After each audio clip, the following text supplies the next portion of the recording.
Welcome to Your Money Momentum, a podcast delivering information on personal financial planning, investing, and wealth management. Hosted by global wealth advisors Tom Kennedy and Kevin M. Curley II, this show will feature market discussions, strategy, and practical advice aimed at building momentum with your money. Learn more and subscribe today at gwadvisors.net/podcast. And now, here are certified financial planner professionals, Tom and Kevin. All right, welcome everyone. You are listening to Your Money Momentum. My name is Tom Kennedy, and I have my good friend and colleague here, Kevin Curley. Kevin, what's going on? What's up, Tom? Just enjoying a rainy day, getting ready for the Masters, checking out some high rates of inflation from economic data. A lot happening on Wednesday. A lot happening. Well, we'll end on the Masters and some predictions, but let's jump into the pod today. So we've had a bunch of questions. We picked out 6 that we've been getting quite a few on, so we're going to go through them one by one, and then we'll do some predictions at the end. So let's start with the first one. It's time to hear from listeners as we open the mailbag and answer your questions. Yield curve inversions. What does it mean? Why does it matter? Where are we now? Yeah, Tom. So there's really 2 yield curve inversions that people look at. One is when the U.S. Treasury 2-year is higher than the 10-year. The other one is when the U.S. Treasury 3-month bill is higher than the 10-year. Usually people look at these, and the reason why is it's a great indicator of recession. It also means that it's going to be interesting times in interest markets, because typically you'd expect you let somebody borrow money for longer, they're going to pay you a higher rate of interest. But instead it's inverted, where you have to borrow money for 2 years. It's more expensive than if you wanted to borrow for 30. Now, the reason to bring it up today, and the reason I think we're getting a lot of questions, is about a year and a half ago, there was a ton of news articles, TV, letting everybody know the yield curve had inverted. So it's been about 460, 470 days since that happened, and we haven't had an official recession. We've had a lot of economic weakness, but yield curve inversions are just what they sound like. It's when this usual shape like that goes like this, and it doesn't make any sense. Yeah, I mean, you have everything from 30-day bonds to 30-year and everything in between, and a typical yield curve slight goes up the longer the term is. You know, if you're going to lend someone your money, you want to be compensated for the longer that money is held up. So you have this naturally sloping curve up, and it's almost completely backwards. It's actually pretty flat right now. In some parts it's inverted depending on what durations you're looking at. But you're right. Typically a recession has followed after every one, and this is the longest streak. So we'll see if they can pull off this soft landing or not if we go into a recession, which I think you predicted we were already in one. Couple pods ago. I think that the challenge is that we've changed the definition of recession. So we had a 4 or 5 month period where economic data was very weak, and if you look at revisions on payrolls, they were pretty bad as well. But if you decide that it's 2 quarters of negative economic growth like it used to be, we're not going to be quite there, because we'll be a month or 2 short. If you say, like in COVID, March 2020, they had the shortest recession of all time. It didn't even have those 2 quarters, but it's declared official. You know, the National Bureau of Economic Research that declares that, you know, they changed the definition. So it's hard to say exactly what a recession is compared to the past. But I think when you have a yield curve inversion, it messes with banks a lot, right? Because the propensity to lend long and borrow short gets reversed. So really, in an advanced economy, a lot of economic growth depends on loan growth. And that loan growth is going to be stopped pretty suddenly if they can't borrow short for cheaper than they can lend long. It gets inverted. Yeah. So it doesn't make sense for them anymore, right? You know, I think this is kind of an anomaly, though. I think one of the reasons, the biggest reason the yield curve is so inverted is because of how quickly they moved rates. And that's they never moved that quick before. So this could be the one time where we don't see it. But like you said, it won't be declared until months and months, if not quarters after we're already through the recession. Yeah, so in summary, yield curve inversion is exactly what it sounds like. It's when short rates are yielding a higher interest rate than long rates. And it's typically a sign that economic activity is going to decline.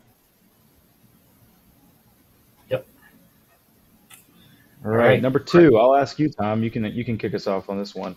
So we get a lot of questions about credit spreads, and usually it's in time of economic stress that you hear about them. You see them in the newspaper, you hear about them on TV. What is a credit spread? Right now, are they tight or are they wide? And what is the impact, and why do they fluctuate? Yeah. So in the simplest version, a credit spread is what the spread, it's in terms of bonds, what the yield is on a bond and how much that bond is yielding over the risk-free rate of return, which are treasuries. Government debt is risk-free. Some would argue the opposite, but they're considered risk-free. And if you have a corporate bond like Bank of America, say, they're going to have a spread over that comparable treasury. And that's what a credit spread is. So the wider that spread is, you'll see bigger cracks in the economy because you're being compensated more in yields to for potential default risk or a potential recession. So credit spreads start to widen when you see cracks in the economy. And typically, when you see credit spreads, especially in the high yield market, which are junk bonds, bonds below triple B or lower, when they widen to a certain point, that's usually the first red flag. But they're really tight right now. They're the tightest they've been in a long time. So that's all good news. That's why there's a lot of, I'll tell you, you look at all these indicators in the economy, and it's a mixed bag right now. Yield curve inversion saying recession. Credit spreads are saying the exact opposite right now. Yeah, so Tom, along those lines, what are typical credit spreads between, let's say, treasuries and investment grade bonds versus high yield bonds? And You then know, we'll get into the municipal side after that. typically you see, 400 basis points on the high yield market over comparable treasuries. The higher you go up in the corporate structure, single A, double A, triple A, those spreads get tighter and tighter. Um, but they're the tightest they've been in a long time. So some would say you're not really being compensated enough to take on the default risk of corporate debt versus just investing in treasuries, which is what we're seeing when you got money markets at 5 and treasury bonds, the 4 years at 4.5% today. So Um, Tom, it sounds so like you don't want to own high yield right now because the spread's not big enough. When does it make sense to own high yield? How big of a spread do you want to see? it's a blessing and a curse because they get wide enough, they look attractive, but if they get too wide, they could go even wider, and you start losing value on those bonds as those credit spreads start to widen. And if it's calling for a recession, it could be ugly for the bond market. But I would say 500-600 basis points above comparable treasuries is a good time to own those type of credit spreads. What about internationally? So the EU has a ton of different countries into it, but they have this monetary union where the European Central Bank is over all of them. Why is it that Germany and France have relatively low yields, while some of the other countries that maybe aren't so attractive as far as paying their debts, like Italy or Greece, if they all under the same central bank, why is there spreads and how is that information useful? Yeah, I mean, they're all under the same central bank, but they still have their own default risk as a country. And in return, they're going to have higher yields to compensate you for taking on that additional risk, just like corporate debt. You don't want to invest in a sovereign debt that's yielding 14% because it's probably a good sign that the economy's not doing well over there. Yeah. Okay. Great. Well, that's credit spreads. It's taking a risk-free rate like the U.S. Treasury and comparing it to other taxable bonds, whether they be corporate or high yield. Thank you, Tom. All right. All right, let's go to number 3: impact of immigration on housing, GDP, etc. I know you had mentioned something about fertility rates earlier on. What are your thoughts there? All right. So I can divide this into two different parts. One is just going to be the impact of immigration, and two is going to be the impact of fertility rates. But this all falls under the umbrella of demographics. So some economists will tell you demographics are destiny. Others will say, well, it's a big factor, but it's not the only factor. So the impact of immigration on housing is multiple. So if we're building a lot of houses here in the United States, and let's say family formations, so you get married like Tom recently did, you start to have a few kids, like I've got three, you need a lot more housing. And if those family formations happen quickly, you need that. Well, you can kind of plan for that because we know when these kids are born, we register them, they get social security numbers. We have a pretty good idea. We do a census every 10 years of what population is growing. The second part is immigration. So what if we're adding a bunch of people? What kind of stress is that? So if there's more people going after less houses, that means housing prices are going to go up. And we've seen this to the worst effect as far as Canada goes. So Canada for the last probably 10 years has had massive immigration. And now Toronto and Vancouver are some of the most expensive housing markets in the world. As far as GDP growth, it's really driven by two things. One is population size, so how many people. So one of the reasons the baby boomers saw so much growth is there were just so many of them. They were all buying houses, they were all buying cars, they were all buying college educations, groceries, going on vacation. They were the biggest market as far as demographics in the United States. Now that generation that's after them, we'll call them the millennials, is not as big as them. Will they pick up the slack as far as the employment sector? Will they pick it up in the workforce as far as the number of people? And if they don't, how do they overcome that? Well, the way they could overcome it is one, through immigration. So we're just adding new people to replace the boomers that we're losing, or you can get it through productivity growth. So I think that demographics are destiny as far as here's your baseline, here's where you're going, but productivity and a lot of other things can have an impact. What are your takes on GDP, immigration, demographics, and that spot? There's definitely a housing shortage right now in the U.S., which is why housing prices, even with the high interest rates, haven't come down. In fact, in most cities, they're still going up. You have the locked-in effect of people not trading in their low mortgages for higher mortgages. But another big piece is the millions of immigrants that are coming here illegally. And what you're seeing the rent market take off because of it. They're not going to go out and buy houses, but what they are going to do is they're going to compete with rent, and they need a place to live. So I think that's going to have a huge impact. There's a supply crisis. It's only going to get worse, and stemmed from COVID, which then came from higher interest rates. So builders, it was more cost prohibitive to build, to get supplies. So if you have more people looking for the same amount of houses, like you said, it's going to continue to increase rent and houses at the same time. Yeah, I think that that's a pretty good take. The other side of this, Tom, is the fertility question. So in the world globally, the global fertility rate, so the total number of births per woman, has roughly halved in the past 50 years, down to 2.3. Now, demographers, economists will tell you you need 2.1 births per woman in order to replace the population, because some people don't have kids, some people die early, things like that. So it's not just a 2-for-2 situation. You have to have a little bit more than that. And that's been dropping considerably. So we mentioned the United States just in the first part of this and how that has the impact. But globally, if there's a lot less people, those are pretty magnified. Now, every country is aware of this, especially the developed ones. And so I want to point out a couple of things. First, we're going to go to South Korea, which arguably has the worst of the places. Their birth rate is going to fall to 0.68 this year, and they're getting to extremes. So there's a South Korean construction group called 𝙔𝙤𝙪𝙧 who is offering workers a $75,000 bonus for each baby they produce. Now, Tom, this isn't a tax break. This isn't a political leader saying, hey, maybe we'll pass this policy. This is a company going, we really need you to have a kid. Please go have one, and offering you a $75,000 bonus. So I'll pause there and go, Tom, you going to have this kid this year if Global Wealth offers you a $75,000 bonus?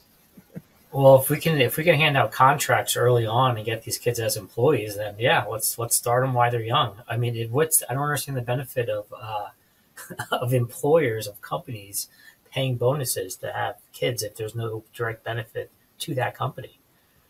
Yeah, so I think it's a countrywide problem. It's a worldwide problem. Some of the comments in the article from South Korea, one woman from Seoul says that she would say that, if I have a kid, my life's going to be reduced to nannying and housework, and told her mother, who really wants her to have a kid, if you give me $200,000 off a baby. So apparently there's not enough money. Now follow on that to somewhere a little more familiar is the United States as well as Western Europe. There are countries that have put a lot of things in place to help. So one of the things the Trump administration did was expand the child tax care credit. They made it refundable. There's a lot of reasons why having more kids, they were going to make it more palatable as far as the cost goes.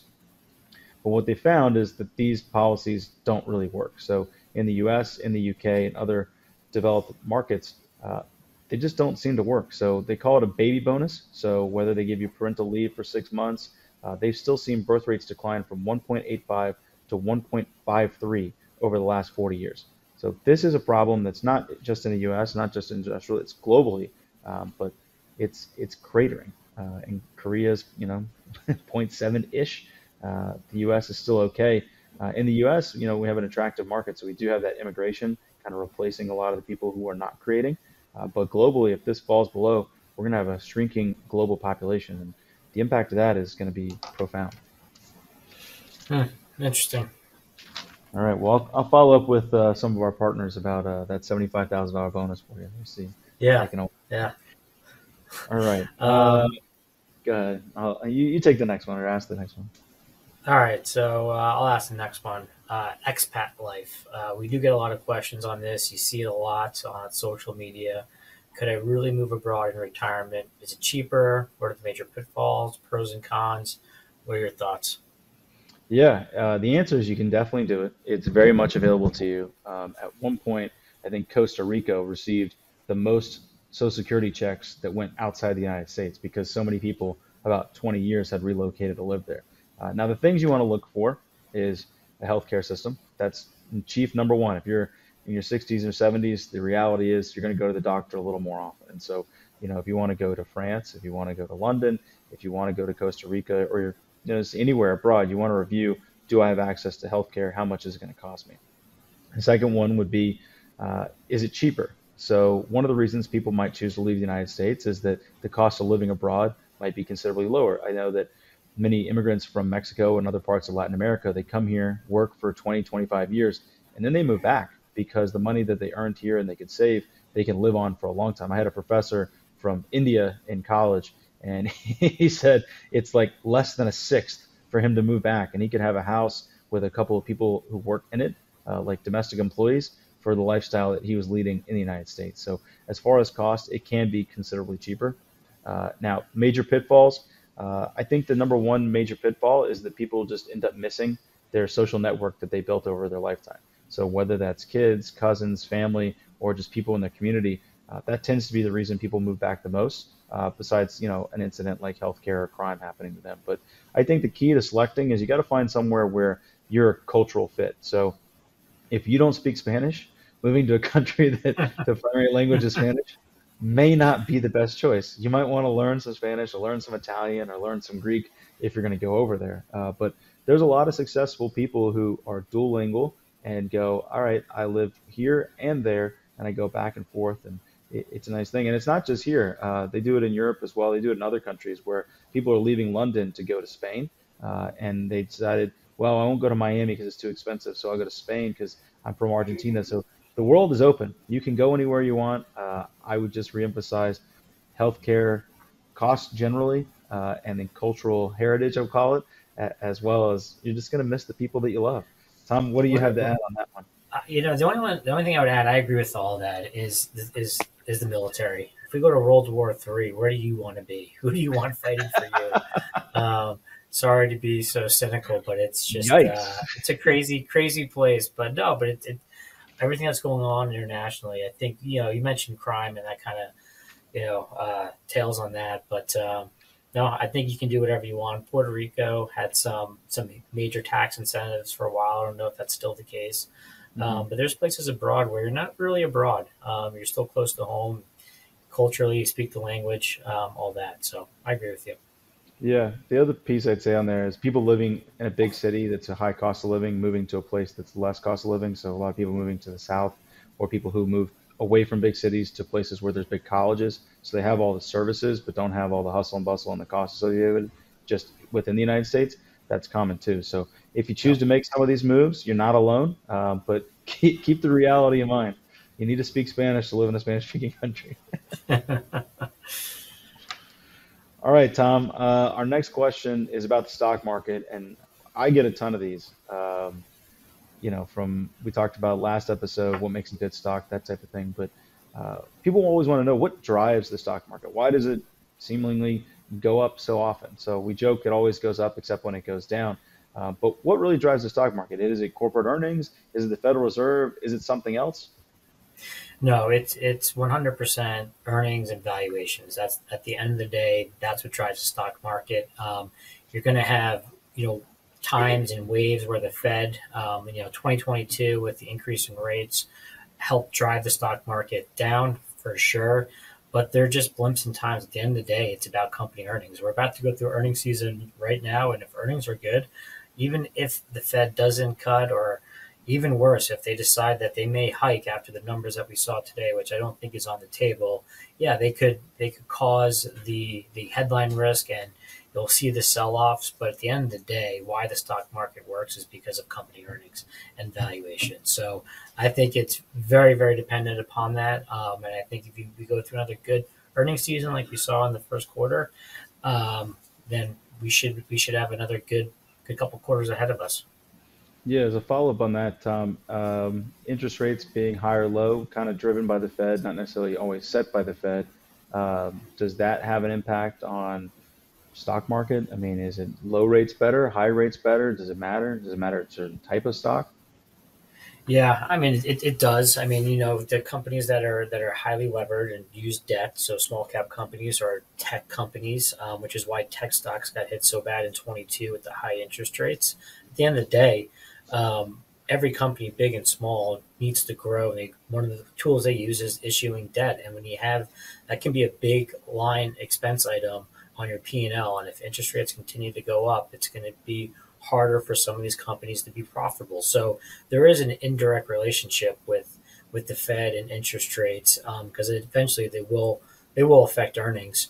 But I don't think it's the high rates; it's the velocity and how long they stay up there that will really affect. And that's what we've been waiting for, is for these earnings and these high interest rates to finally affect these companies' earnings. And you're just not really seeing it as much as we would have thought. You mentioned on the front end, the banks, they borrow short and lend long.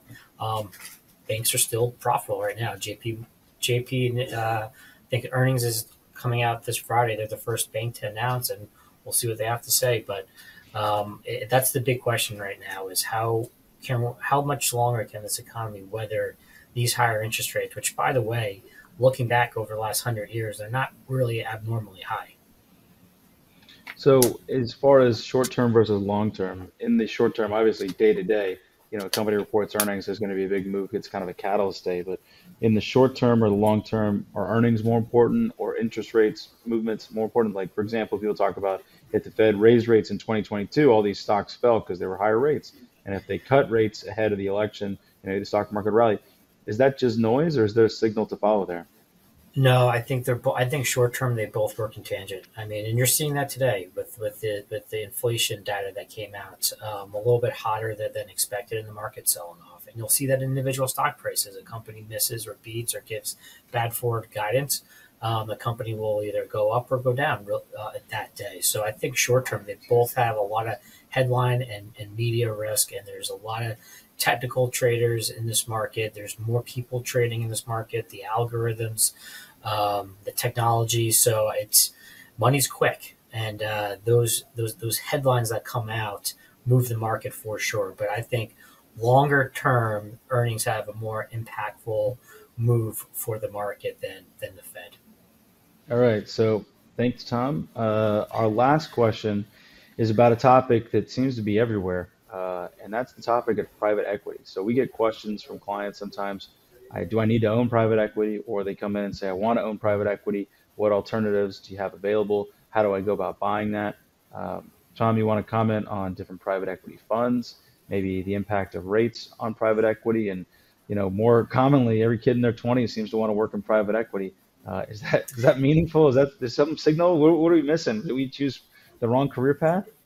No, I mean, 20 years ago, everyone was, what do you do? I work in IB, which stands for investment banking, and now everyone wants to work for private equity. I think there's an alternative asset class to just traditional stocks and bonds, and it's private equity, it's venture capital, it's private credit, private real estate. It's all these things in the market that don't have a lot of liquidity, so there's a place for it.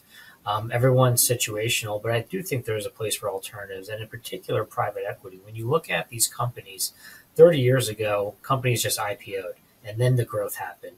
Now they grow through private equity, venture capital, and then they decide to IPO, but the growth's already been established. So if you want to get in early on some of these companies, unless you're going to go fund them yourselves, which none of us on this podcast are probably doing, you look for some of these private type or alternative type of investments that own their one private equity shop, or own a bunch, or own a combination that they can go in and get access to companies early in their growth stage. So I think private equity it's here to stay. It's not going anywhere, obviously, and it's more accessible now than it ever was before. 15 years ago, you'd have had millions and millions of dollars to go to some kind of private equity shop as far as an investment or a hedge fund. And now it's more readily available to the average investor. And I think it's something that we constantly take a look at for our clients, and I think should be on the radar. So let's talk about the different types of private equity. So within that world, there's a lot there, right? So you could have a partnership like a Blackstone or a Carlyle group where you invest in one of their funds. You could have a direct business that you own a piece of, whether it's startup capital or whether it's you participate in a deal where they're buying out a company to do a roll-up. Do you have some comments about some of the pros and cons or the types of private equity within that kind of sphere? Because when you just label it private equity, I mean, it's a really complicated pie underneath. No, it's probably too long for this podcast, and I think we should probably do a follow-up one on the different types of private equity. But you're right, private equity is so broad now that there's a million different ways to get access to it. There's mergers and arbitrage. There's private credit. There's real estate. There's tech startups. I mean, there's so many different avenues you can go. I don't think one's better than the other. They all have their pros and cons. Some lock you in longer than others. Some pay you a distribution while you wait. Some are more aggressive. Some are more conservative. So it's a very broad category, and it's just getting broader, in my opinion. All right. So we'll do a deeper dive on a future episode and go through startup capital versus venture capital versus we'll call it roll-ups and all the other different things you could be doing. So to conclude, Tom, do you have any bold predictions for the Masters? I know you kind of mentioned that at the beginning.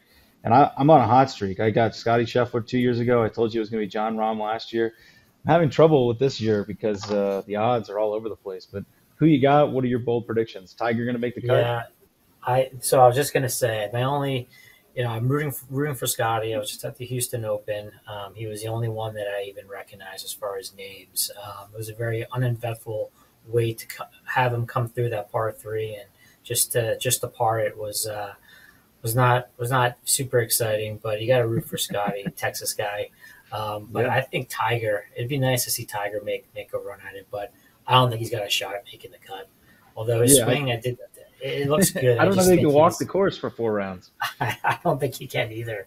I hope he does. It'd be really exciting if he's in it on Sunday. I think there's a better chance of a no-name winning the Masters than Tiger making the cut. So I'll give you a name, Tom. So we talked about Scotty Scheffler, we talked about Jon Rahm. Those are the 2 lowest odds, best chances to win. I'd feel silly taking a repeat of my previous year, so I'm going to go a little different. Which this is not the longest of shots, but it's a long shot, and he's a Dallas guy. Will Zalatoris.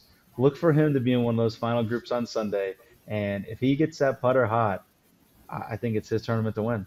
So we'll see if I can go 3 years in a row. The odds are pretty strong against me on that. So I think they're making a Happy Gilmore too. I don't know if that's a rumor or if that's, but he's gonna play the caddy. I mean, you've seen the memes and the posts. I mean, those 2 look identical. But I don't know if they're actually coming out with Happy Gilmore too. But I saw something that he's gonna be in it. That would be great.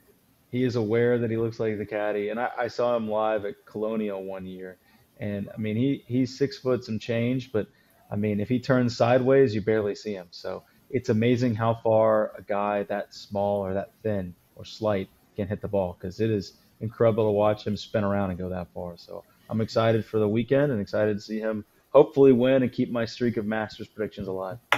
All techniques. Well, I love it. Well, we'll follow up on the next pod with alternatives. I think that should be a good one, and we can talk about private equity and all the different other alternative investments that are out there. All right. Talk to you then, Tom. Bye. All right. Thanks, Kevin. You've been listening to Your Money Momentum, brought to you by Global Wealth Advisors. To learn more about GWA and its talented roster of financial professionals, head on over to gwadvisors.net. Thanks, and we'll see you next time on Your Money Momentum.